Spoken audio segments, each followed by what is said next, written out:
बाळासाहेबांच्या तमाम शिवसैनिकांना तुमच्या ह्या अनिश गाढवेचा, बाळासाहेबांच्या लहानशा शिवसैनिकाचा आणि शिवसेनेच्या प्रवक्त्याचा मानाचा जय महाराष्ट्र. शिवसैनिकांनो, शिवसेना एक वादळ या तुमच्या हक्काच्या व्यासपीठाला, या एका लहानशा युट्यूब प्रबोधन माध्यमाला तुम्ही सर्व शिवसैनिकांनी लाखोंच्या संख्येने सबस्क्राईब जरूर करावं, ही तुम्हा सर्वांना पुन्हा एकदा विनंती करतो. काल आपण पाहिलात, शिवसेनेचे वकील देवदत्त कामत यांनी आपला सारांश युक्तिवाद, आपला अंतिम युक्तिवाद काल संपवला. काल आपला 1.5 दिवस संपला. या युक्तिवादाची सांगता करत असताना देवदत्त कामत यांनी जे काही महत्वाचे मुद्दे मांडलेले आहेत, अतिशय महत्वाच्या मुद्द्यांवर काल देवदत्त कामत यांनी बोट ठेवलेला आहे. हा युक्तिवाद मांडत असताना शिवसेनेची घटना असो, विधिमंडळ पक्ष असो, राजकीय पक्ष असो, सगळ्याच मुद्द्यांना त्यांनी हात घातलेला आहे. जे जे महत्वाचं आहे त्या सगळ्या मुद्द्यांना, कुणाचे अधिकार काय आहेत हे सगळं सांगत असताना त्यांनी एके ठिकाणी विधानसभेच्या अध्यक्षांना देखील तुमचे अधिकार नेमके काय आणि तुमच्या अधिकारांना कुठे कुठे मर्यादा आहे हे देखील सांगितलं. विधानसभेच्या अध्यक्षांना त्यांचं कामकाज समजावण्याचा एक प्रयत्न केला त्यांनी, कारण विधानसभेच्या अध्यक्षांना देखील अभ्यास करावा लागत असतो काही काही मुद्द्यांना घेऊन. जिथे ते स्वतः कमी पडत होते त्या ठिकाणी देवदत्त कामत यांनी त्यांचा अभ्यास मजबूत करून घेतलेला आहे. कालच्या युक्तिवादामध्ये विशेषतः ज्यावेळेस बच्चू कडूंचा प्रसंग आला होता, अपक्षांचा प्रसंग आला होता, अपक्षांच्या मुद्द्यावर विधानसभेच्या अध्यक्षांचा थोडा अभ्यास जिथे कमी पडत होता, त्यावेळेस देवदत्त कामत यांनी त्यांना नियमावर बोट धरून अभ्यास दाखवलेला आहे की कुठे कुठला नियम लागू होत असतो. ते सगळे विषय मी तुमच्या सर्वांसमोर घेऊन येईलच, पण एक गोष्ट लक्षात घ्या, हे सारं ज्या वेळेस मांडलं जात होतं, तो सारांश युक्तिवाद मांडला जात होता, तो का महत्वाचा आहे? कारण जवळपास 2,73,000 पानं भरली होती. या 2,73,000 पानांपैकी समजा आपली 1,00,000 पानं असतील, त्या 1,00,000 पानांना एका पानावर जर उतरवायचं असेल तर ते किती मोठं आणि महत्वाचं काम आहे. कारण 1,00,000 पानं वाचण्यापेक्षा ते सारांशाचं एक पान वाचणं हे केव्हाही प्रेफरेबल असतं. त्यामुळे कालचा हा युक्तिवाद जिथे संपला तो अतिशय महत्वाचा होता. तिथे कोणत्या कोणत्या मुद्द्यांना हात घातला गेला हे सर्वच्या सर्व मी थोडक्यात तुमच्या सर्वांसमोर घेऊन येण्याचा एक प्रयत्न करतोय. अगदी पटपट काही मुद्दे मी तुम्हाला वाचून दाखवणार आहे, कारण कुठलाही मुद्दा सुटू नये यासाठी. लक्षात घ्या, काल ज्या वेळेस विधानसभेच्या अध्यक्षांच्या समोर देवदत्त कामत यांनी अंतिम युक्तिवादाची सांगता करायला घेतली, त्यावेळेस त्यांनी सगळ्यात प्रथम राजकीय पक्षाची भूमिका समजावून सांगितली. त्यानंतर विधिमंडळ पक्षाचं काय काम असतं आणि त्यांनी काय करायचं असतं या गोष्टी त्यांच्या सर्वांसमोर ठेवायचा प्रयत्न केला, लवादासमोर ठेवायचा प्रयत्न केला. राजकीय पक्षाची भूमिका विधिमंडळ पक्षाने पुढे न्यावी, सगळ्यात महत्वाचा मुद्दा. राजकीय पक्षाची भूमिका विधिमंडळ पक्षाला विधिमंडळात मांडायची असते, म्हणजे रिप्रेझेंटेशन करायचं असतं. त्यासाठीच विधिमंडळात सदस्य पाठवले जातात. राजकीय पक्षाकडनं त्यासाठीच विधिमंडळात सदस्य पाठवले जातात. कुणाकडनं? राजकीय पक्षाकडनं. राजकीय पक्ष हा विधिमंडळ पक्षाला जन्माला घालत असतो. म्हणजे राजकीय पक्ष आई, विधिमंडळ पक्ष हे बाळ. बाळ ही आई त्याला जन्माला घालते, म्हणजे बाळ मोठं नाही, आई ही मोठी आहे, हेच एकंदरीत सांगण्याचा प्रयत्न. राजकीय पक्षाचे रिप्रेझेंटेशन करणं हे विधिमंडळातील पक्षाचं कर्तव्य आहे. हे सगळे नियमाला धरून सांगितलेले, स्वतःच्या मनाचं काहीच नाही. त्यांनी जे काही सांगितले सगळं नियमाला धरून. विधिमंडळाचं कामकाज, त्याचे अधिनियमन नेमकं काय सांगतात हे सारंच्या सारं त्याला धरून आहे.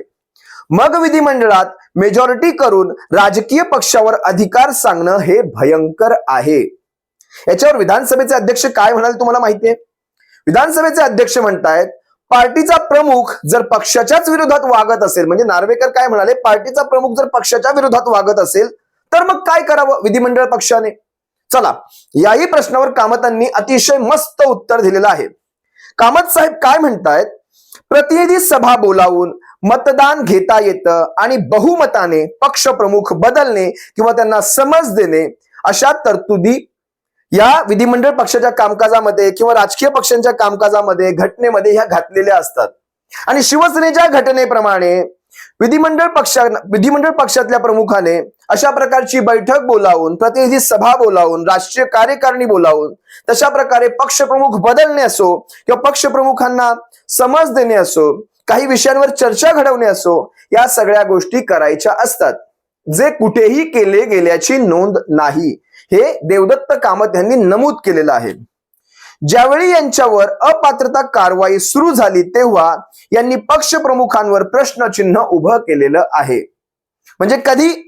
सगळं काही जूनच्या नंतर 2013 ते 2022 पर्यंत काहीही नाही, सगळं काही शांततेत चालू होतं. त्यामुळे अचानक जून 2022 मध्ये थेट पक्ष फोडला गेलेला आहे, हे सुद्धा तिथे अधोरेखित पुन्हा केलं गेलं. सारांश मध्ये काही गोष्टी अतिशय थोडक्यात पण महत्वाच्या या अधोरेखित कराव्याच लागतात आणि स्वतःच्या स्वार्थाला पूर्ण करण्यासाठी पक्षप्रमुखांवर आरोप केले गेलेले आहेत. देवदत्त कामत यांनी अतिशय योग्य आणि मर्मावरच बोट ठेवलेला आहे. हा कट ठरवून रचवला गेलेला, ही कॉन्स्पिरन्सी आपण म्हणतो ना, कॉन्स्पिरन्सी, हा कट ठरवून रचला गेलेला आहे. त्यामुळे आणि हे वारंवार सिद्ध देखील झालेलं आहे. वेगवेगळी त्यांनी उदाहरणं दिलेली आहेत त्या ठिकाणी. सुरत, गुवाहाटी, गोवा या भाजप शासित राज्यात फिरून आले, हा देखील एक कटाचाच भाग आहे. कारण तीनही राज्य ही भाजप शासित होती, यावर अंडरलाईन झालेली आहे. सुरत, गुवाहाटी, गोवा. त्यानंतर सुरत मधून त्यांनी जो ठराव पास करून घेतला, या ठरावामध्ये सगळ्या आमदारांना बोलावण्यात आलेलं नाही. म्हणजे स्वतः सोबत जे काही आमदार होते त्यावेळेस 20-25 आमदार होते, त्यावेळेस बाकीच्या आमदारांना बोलावणं धाडण्यात आलं नव्हतं. शेवटी बघा, सुरुवातीला सगळेच आमदार गेले नव्हते, एक 23 ते 25 आमदार होते. हळूहळू एक एक करत 40 हा आकडा गाठला गेला होता आणि 40वा बांगर महाराष्ट्रात जॉईन झाला होता. त्यामुळे त्यावेळेस तुम्ही सगळ्याच आमदारांना बोलावणं धाडण्यात, ज्यावेळेस तुम्ही जे रिझोल्युशन पास करून घेतलं त्यात कुठलेही बाकीचे आमदार नव्हते. त्यामुळे तुमच्या जवळ असलेल्या आमदारांच्याच जीवावर किंवा त्यांच्या संख्याबळावर तुम्ही ठराव पास करून घेतला आहे, हे नमूद करावं लागेल. जे न्यायाला आणि नियमांना धरून नाही, पक्षविरोधी कारवाईचा हा भाग बनतो. शेड्यूल 10 चा रेफरन्स देण्यात आलेला आहे. किती सुस्पष्ट शब्दात कामत यांनी हे सगळं समजावून सांगण्याचा प्रयत्न केलाय. अगदी सोप्या शब्दात ते तुमच्या सर्वांसमोर घेऊन यायचा माझाही एक प्रयत्न राहील. पण लक्षात घ्या, कामकाज कशा प्रकारे चालतं, विधिमंडळात कशा प्रकारचे नियम असतात, हे सगळं आपल्याला देखील नवीन आहे ना, आपण देखील ते शिकण्याचा एक प्रयत्नच करत आहोत. त्यानंतर एक अतिशय महत्वाच्या मुद्द्यावर देवदत्त कामत यांनी, कारण शेवट आहे बघा, तुम्हाला किती अभ्यास येतो त्यापेक्षा तुम्ही परीक्षेत किती सुंदर पद्धतीने ते उत्तर मांडता. अगदी मुद्द्यानंतर मुद्दा, मुद्द्यानंतर मुद्दा आणि मुद्द्यानंतर मुद्दा आणि शेवटी सांगता. हे अशा प्रकारचं मांडणं हे देखील एक कला असते. कारण तुमच्या डोक्यात भरपूर झांगड आहे, सगळी भेसळ झालेली आहे मुद्द्यांची, सगळ्या उत्तरांची भेसळ आहे. पण ती भेसळ अतिशय योग्य पद्धतीने मुद्द्याप्रमाणे मांडणं हे देखील एक महत्वाचं ठरतं. अशा घटनांमध्ये तर महत्वाचं ठरतं. त्यानंतर त्यांनी बरोबर राज्यपालांचा मुद्दा काढला. काय म्हणाले बघा, राज्यपालांना जे पत्र लिहिलं गेलं ते जेव्हा वाचल्यावर असं कळतं की काँग्रेस राष्ट्रवादी बरोबर जाणं हे पक्षाच्या तत्वांच्या विरोधात आहे. म्हणजे ह्या आमदारांनी एक पत्र लिहिलं होतं राज्यपालांना, ते पक्षाच्या तत्वांच्या विरोधात आहे. ज्यांच्या सोबत आता हे युतीत आहेत ती राष्ट्रवादी आता ह्यांच्यासोबत सरकारामध्ये सरकारची खाती भोगत आहे. मग तत्व आणि विचार यांचा नेमका संदर्भ कोणता घ्यायचा? क्वेश्चन मार्क, प्रश्नचिन्ह. तत्व आणि विचार यांचा नेमका संदर्भ तरी काय, यांची व्याख्या तरी काय? जर राष्ट्रवादी तुम्हाला मंजूर नव्हती, तीच राष्ट्रवादी आता अर्थ खाता सांभाळते, मग नेमकं तत्व आणि विचार याचा नेमका संदर्भ तुम्ही कुठला घेताय तो आम्हाला तरी सांगा. अतिशय योग्य मुद्द्याला ह्यांनी इथे हात घातला. युत्या आघाड्या प्री आणि पोस्ट इलेक्शन, म्हणजे निवडणुकांच्या आधी किंवा निवडणुकांच्या नंतर युत्या आघाड्या कुणाबरोबर करायच्या, कशा करायच्या, यासाठी इलेक्शन कमिशन ऑफ इंडियाचे कुठलेही नियम नाहीत. पण तुमच्या पक्षाची घटना काय सांगते त्यानुसार मात्र तुम्हाला वागायचंय. शिवसेनेची घटना सांगते युत्या आघाड्या करणं, कुणाला पक्षात घेणं, कुणाला पक्षातून बाहेरचा रस्ता दाखवणं, हे सारेच्या सारे अधिकार शिवसेना प्रमुखांचे आहेत. आणि शिवसेनेच्या प्रमुखांच्या नंतर जे नवीन पद अमेंड झालेलं आहे त्याप्रमाणे पक्ष प्रमुखांना हे सारेच्या सारे अधिकार शिवसेनेच्या प्रतिनिधी सभेने, शिवसेनेच्या राष्ट्रीय कार्यकारिणीने प्रतिनिधी सभेमध्ये 2013 साली 2018 साली देऊ केलेले आहेत. आलं लक्षात तुमच्या? मग त्यामुळे ही असली धोरणं आमच्या समोर घेऊन येऊ नका की ह्याच्यासोबत युती त्याच्यासोबत युती.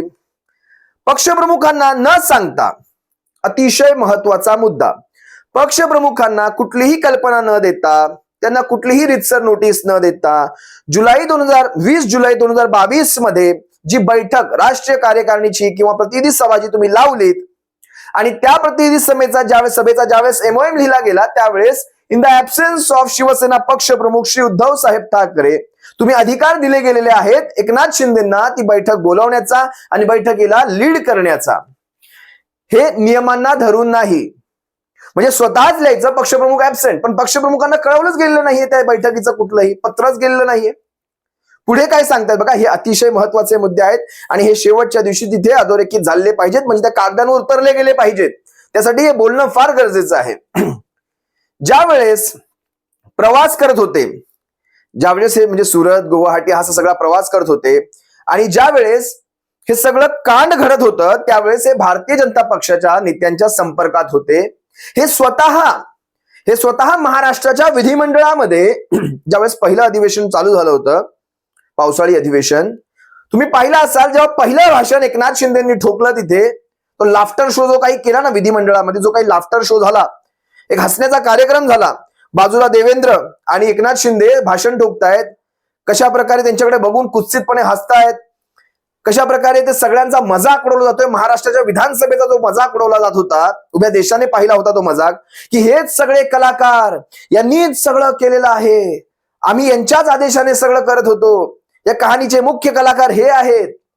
ते हुड्या घालून जाणं, चष्मे घालून जाणं, तोंड लपवून जाणं वगैरे वगैरे सगळं ह्यांनी इथे उघड केलं आणि हे उघड करता करता त्यांनी काही महत्वाच्या गोष्टी इथे बोलून गेल्या. आता चुकून बोलले कसं बोलले हे माहित नाही, पण कोर्टाच्या कामकाजामध्ये ह्या सगळ्या गोष्टींचा रेफरन्स दिला जाणार. तुम्ही कुठूनही वाक्य काढू शकत नाहीत, कारण विधानसभेच्या पटलावर ज्या वेळेस विधानसभेच्या आत तुम्ही कुठलीही गोष्ट बोलता ती विधानसभेच्या पटलावर कामकाजामध्ये घेतली जाते आणि त्याची नोंद होते. काय म्हणाले हे साहेब तुम्हाला सांगतो, आम्हाला हा संजय पाडायचा नव्हता, आम्हाला तो संजय पाडायचा होता. तुम्हाला आठवायला हवं, राज्यसभेमध्ये आपले 2 संजय म्हणून उमेदवार होते. सगळ्यात पहिले संजय राऊत साहेब शिवसेना नेते आणि संजय पवार साहेब कोल्हापुरातनं सध्या शिवसेनेचे उपनेते आहेत. संजय पवार एक डॅशिंग जिल्हा प्रमुख कोल्हापूरचे आणि सध्याचे शिवसेने उपनेते सन्माननीय संजय पवार साहेब. या दोघांनाही त्यावेळेस राज्यसभेची उमेदवारी होती. त्यात शिवसेनेचे 2 खासदार विजयी झाले आणि संजय पवार साहेबांचा पराभव झालेला आहे. हा पराभव याच्यात फोडाफोड्या झाल्या हे जेव्हा लक्षात आलं तिथे बराच वेळ निघून गेला होता. पण त्यावेळेस या माणसाने स्वतः मान्य केलं की आम्हाला हा पाडायचा नव्हता, याचा अर्थ आम्हाला हा किंवा हा याच्यातला कुठला तरी एक पाडायचा होता, याचा अर्थ की तुम्ही व्हीपचं उल्लंघन करत होतात. पक्षाचा आदेश स्पष्ट होता की संजय पवार आणि संजय राऊत या दोघांनाही निवडून द्यायचं आहे. अतिरिक्तची सारी मतं तुम्हाला इथेच द्यायची आहेत. मग आम्हाला हा पाडायचा होता हे स्वतः विधानसभेमध्ये ज्यावेळेस मान्य केलं गेलं, हा देखील एक भक्कम पुरावा ठरतो. यात राज्यसभेचे खासदार संजय पवार आणि संजय राऊत यांच्यात संजय राऊत यांना पाडायचे होते हे स्पष्ट झालेले आहे, म्हणजे व्हीप धुडकावला आहे हा याचा पुरावा आहे. आता लक्षात घ्या शिवसैनिकांनो, गुवाहाटीत पण भाजपचे लोक गेले होते यांचं स्वागत करायला. जो भाजप महाराष्ट्राच्या विधानसभेमध्ये त्यावेळेस विरोधी पक्षात होता, म्हणजे विरोधी पक्षाला सोबत घेऊन तुम्ही हा सारा कांड घडवून आणला होता, याचा हा पुरावा आहे, अतिशय भक्कम पुरावा आहे. त्यामुळे तुम्हाला आता काही वेगळं सिद्ध करायची गरज नाही. सगळं एक एक देवदत्त कामत हे ना उघडा पाडत चालले होते, नेल्ड आउट करत चालले होते या शेवटच्या अंतिम सुनावणीमध्ये. आणि हा एका गटाने म्हणजे आमदारांच्या एका गटाने ठरवून केलेला कट आहे हे देखील त्यांनी पुन्हा सिद्ध करून सांगितलं. हा आमदारांच्या एका गटाने जरी ठरवून केलेला कट असला तरी हा काही राजकीय पक्षाचा निर्णय नव्हता आणि आमदारांचा गट म्हणजे हा राजकीय पक्ष होऊ शकत नाही हे देखील त्यांनी पुन्हा नमूद केलेलं आहे. आता त्यांनी शेवट कसा केला पहा. आता शेवटची काहीतरी एक 15-20 मिनिटं बाकी होती, त्यावेळेस त्यांनी एक महत्वाच्या मुद्द्याला हात घातला, जो मगाशी तुम्हाला मी सांगितला, ओझरता उल्लेख केला की बच्चू कडूंच्या विषयी, इंडिपेंडंट आमदारांच्या विषयी बोलताना ते काय झाला विषय निघाला बघा. इंडिपेंडंट आमदारांनी जर एखादा पक्ष जॉईन केला तर त्याच्यावर देखील कारवाई होऊ शकते. काय मुद्दा मांडला, पक्ष जॉईन केला त्याच्यावर कारवाई. तर सुरतमध्ये याचं त्यांनी पुढे एक्सप्लेनेशन काय दिलंय, सुरतमध्ये जे रिझोल्युशन जो ठराव झाला त्यावर बच्चू कडू असतील किंवा इंडिपेंडंट आमदार असतील यांनी देखील सह्या केलेल्या आहेत. त्यावर स्पीकर यांनी काय नॉलेज झाडलं माहितीये तुम्हाला, काय ज्ञान दिलं ह्या सगळ्यांना, की त्यांनी जर बाजूच घ्यायचा शेवटी प्रयत्न केलाय. There is a concept of associate member. काय म्हणाले speaker? There is a concept of associate member. आता एवढ्या मोठ्या वकिलांना कॉन्सेप्ट ऑफ असोसिएट मेंबर माहिती नसू शकतो की तुम्ही संलग्न तुम्ही एखाद्याला पाठिंबा देऊ शकता. हा कॉन्सेप्ट आहे असोसिएट मेंबर्ससाठी. मग त्याच्यावर देवदत्त कामत म्हणाले म्हणजे एखाद्या पक्षाला पाठिंबा द्यायची आपल्याकडे पद्धत आहे. कामत म्हणतात that has nothing to do with 10th schedule. That has nothing to do with 10th schedule. Associate members only convenient Vidhan Bhavan. Convenient of Vidhan Bhavan म्हणजे विधान भवनामध्ये किंवा विधिमंडळामध्ये जे जे काही कामकाज चालतं त्याच्याच भागामध्ये तुम्ही पाठिंबा, विरोध, विरोधी बाकांवर बसायचं, सत्ताधारी बाकांवर बसायचं, पॉलिसीमध्ये भाग घ्यायचा, बिलाला सपोर्ट करायचा, हे तुम्ही विधान भवनातच करू शकता, बाहेर जाऊन नाही. बाहेर तुम्ही एखाद्या राजकीय पक्षाच्या निर्णयामध्ये समर्थन देता, त्यांच्या रिझोल्युशन मध्ये तुमच्या सह्या असतात, हे नियमाला धरून नाही. तुम्ही बिल पास करून घेऊ शकता, तुम्ही मतदान करू शकता, विरोधी बाकावर बसायचं की नाही ते ठरवू शकता, सत्ताधाऱ्यांच्या बरोबर जायचंय की नाही की विरोधात जायचं हे ठरवू शकता. पण बाहेर जाऊन म्हणजे विधिमंडळाच्या बाहेर जाऊन एखाद्या गटाच्या एखाद्या पक्षाच्या ठरावात तोंड काळं करू शकत नाहीत. आता तोंड काळं करू शकत नाही हा माझा शब्द आहे, हा काही कामकाजाचा भाग नाही. त्यांनी वेगळ्या शब्दात चांगल्या शब्दात सांगितलं असेल, पण तुम्ही तोंड काळं करू शकत नाही. समजलात तुम्ही मला काय सांगायचंय? म्हणजे विधानसभेच्या अध्यक्षांना ती असोसिएट मेंबरची ती कॉन्सेप्ट तुम्ही समजवायचा प्रयत्न करताय, पण तुम्हाला हे देखील समजायला हवं की ते सारंच्या सारं बाउंडेड म्हणजे तुम्ही या 4 भिंतीतच करू शकता, विधिमंडळाच्या बाहेर जाऊन नाही. मग हा रिझोल्युशनवर ज्या सह्या झालेल्या आहेत ते सुरतमध्ये झालेले आहेत. ते विधिमंडळ नाहीये महाराष्ट्राचं, तरी कमीत कमी अजून तरी नाहीये. आता जाईल का काही हळूहळू वेगाने ते जातच आहे सुरतकडे, पण अजून तरी ते महाराष्ट्राचं विधिमंडळ तिकडे नाहीये. मग त्यांच्यासाठी देखील हा नियम लागू होतो. आणि हे विधानसभेच्या अध्यक्षांना देवदत्त कामत शिवसेनेच्या वकिलांनी अतिशय स्पष्ट भाषेत समजावलेलं आहे. अशा पद्धतीने विधानसभेच्या अध्यक्षांना त्यांचं कामकाज समजवलं, कारण अभ्यास कमीच पडतोय ह्यांचा. आता पाहूया, शेवटी आपला युक्तिवाद संपलेला आहे. जे काही आहे आपण 1.5 पानामध्ये 1.5 लाखांच्या पानांचं 1.5 पानामध्ये उतरवलेलं आहे. आता काल अर्धा दिवस आणि आज संपूर्ण दिवस जो काही शिंदे टोळीतर्फे त्यांच्या वकिलांतर्फे जो काही युक्तिवाद झाला त्या युक्तिवादाचा सारांश देखील तुमच्या सर्वांसमोर मी अतिशय थोड्याच वेळात घेऊन येणार आहे. तुर्तास तुमची रजा घेतोय. शिवसेनेचा युक्तिवाद अतिशय भक्कम पद्धतीने देवदत्त कामत यांनी मांडलेला आहे. तमाम शिवसैनिकांच्या वतीने महाराष्ट्रभरातल्या, जगभरातल्या, देशभरातल्या तमाम लाखो करोडो निष्ठावंत शिवसैनिकांच्या वतीने देवदत्त कामत साहेबांचे मी पुन्हा एकदा आभार मानतो आणि तुम्हा सर्व शिवसैनिकांतर्फे त्यांना एक मानाचा जय महाराष्ट्र नक्कीच करतो. तुम्हा सर्वांची रजा घेतो. सप्रेम जय महाराष्ट्र शिवसैनिकांनो. निकाल आपल्या बाजूनेच असणार आहे. मग इथे लागो तिथे लागो नाही तर जनतेच्या कोर्टात लागो, पण निकाल आपल्या बाजूनेच असणार आहे याची तुम्ही खात्री बाळगा. जय महाराष्ट्र.